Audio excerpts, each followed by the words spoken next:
Hello everyone, it's Vicky here today designing for Bramble Fox, and I am using some dies from the store and a perspective from I want to say the November Fox box.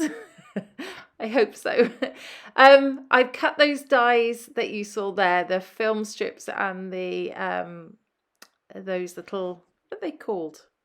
Photo circles. I can't remember. Film slide wheels, I think. Whatever they are, I cut some of those on black cardstock and I'm going to use those on my page. So I have a couple of photos here. They were taken 7 years apart, and we just recreated a photo because it'd been ages since we'd all got together and we thought we'd recreate it. So that's what it is. It's a 7 years apart photo, and I thought it would be great for this title, which is Great Friends. And sorry if you can hear my dog snoring. Buster has been out shopping this morning, so he's been meeting his public. He's tired. Okay, so I'm going to start off by putting some ink on my page, and I have this peacock feathers, and I'm just using a wide brush, and I'm just literally putting a stripe down the middle. A lot of this is going to be covered up, so I'm not too concerned. I just wanted to put some colour onto the page. So I've got that colour, and then this one is called Worn Lipstick. So I'm just going to put a bit of that on as well. Not very tidy, but as I said, you're not going to see much of it. And I'm going to do some splatters as well, so that that just adds an extra bit of little interest there. So I'm going to do some fake splatters. Sometimes they all come out little, so I like to do some big ones too. I tried to do it with a pink, but I've watered that pink down too much now, so it doesn't really work. So I give up on that. And then I run my paper towel over it, and then off camera I also put my heat tool on it, just because I don't want to stick anything to it until it's dry. So that is what I've done there. Now that's perfectly dry now. So I'm going to start to build my layout, and I want to put those two film slides at the top and bottom, just like that. And as you can see, I'm covering up a lot of the ink, but that's okay. It does show out a little bit at the end, but I just wanted it very subtle. So I'm using wet glue to stick those because they're quite delicate, really, quite thin edges. So I figured glue is going to be the best way to do this. And I'm using Scotch Tacky glue in my fine line bottle. So there we go, sticking those down. So they've basically covered over where the blue area is, and then there's some pink still to the side.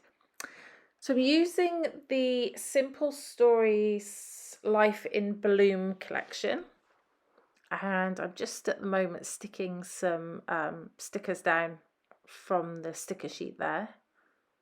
And I'm going to layer in some of these pieces that I cut as well.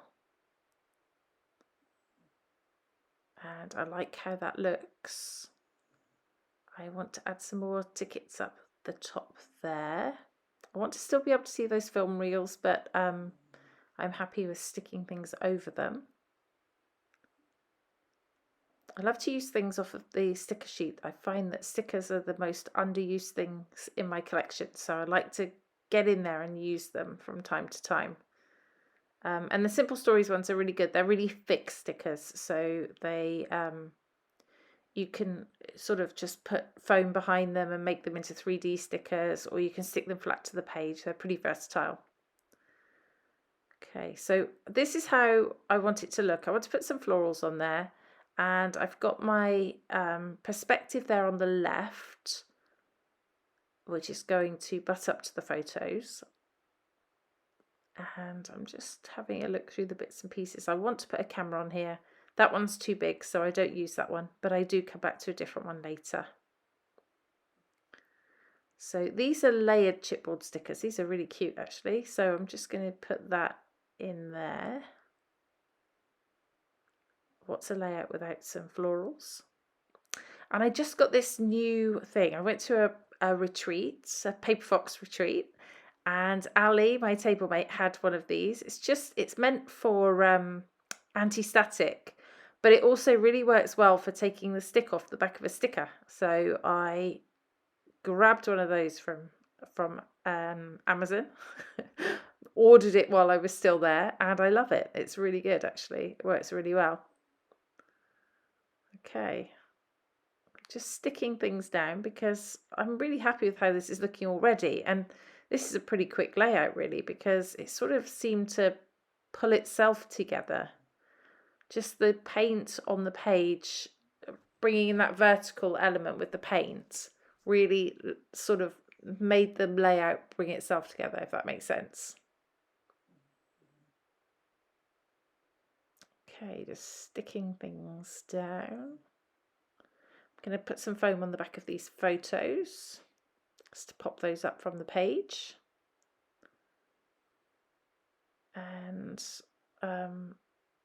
one of them is going to layer over the other, so I just need to make sure to get the bigger piece of foam on the correct photo so that they can layer over each other.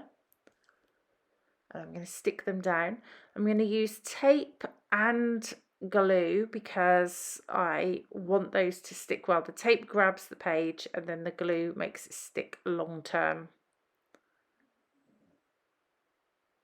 Sometimes I find that double-sided tape doesn't stick long term. It tends to somehow just dry up or something. I'm not sure, but I had a couple of layouts fall apart, so it's taught me that lesson.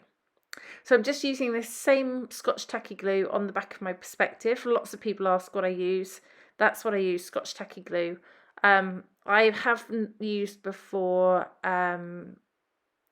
what's it called? I can't remember what it's called now. The clear glue. Everyone knows what I mean. I can't remember. But I have used that before. You know, the little clear one that I wish it was.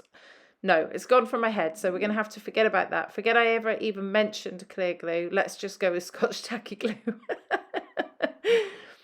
Okay, someone's going to comment and tell me what it is, I hope, because I'll never remember. And I've run out, so I can't even look at my own bottle to tell you what it's called.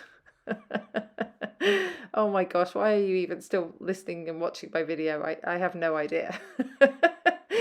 So I'm sticking on some flowers there, and as you can see, they were stickers. So I again used that anti-static tool, took off the sticky, and then put some foam on them so that I could 3D them on the page.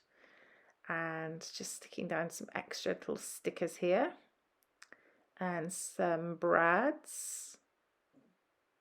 I love the sticky back brads that you don't have to poke through the page. They just make it much easier, because when I tried to poke them through the page, I always made a massive mess of my layout. So actually this works well. And I've decided on this camera, which is just a little chipboard camera, that I'm going to put on the page, and I'm going to overlap at the bottom slightly on the photo. Like that. So that's perfect. And then what am I thinking of doing next? I think I'm almost there. You can tell I'm deep in thought. I'm going to put something else on. That's just a little tag. I think that says love this.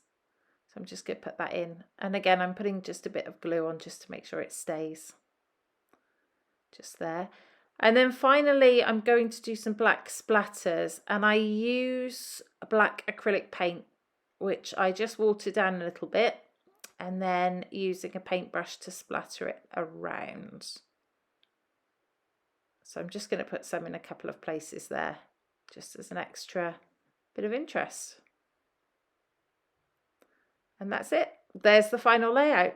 I really hope you like it. I hope it's given you some inspiration for your November Fox box. This is quite a summary layout, really, for November, but the perspectives are so versatile. You can use them for all sorts of photos.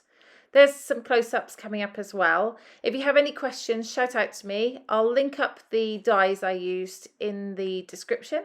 But in the meantime, thank you so much for watching. This has been Vicky for Bramble Fox. Bye-bye.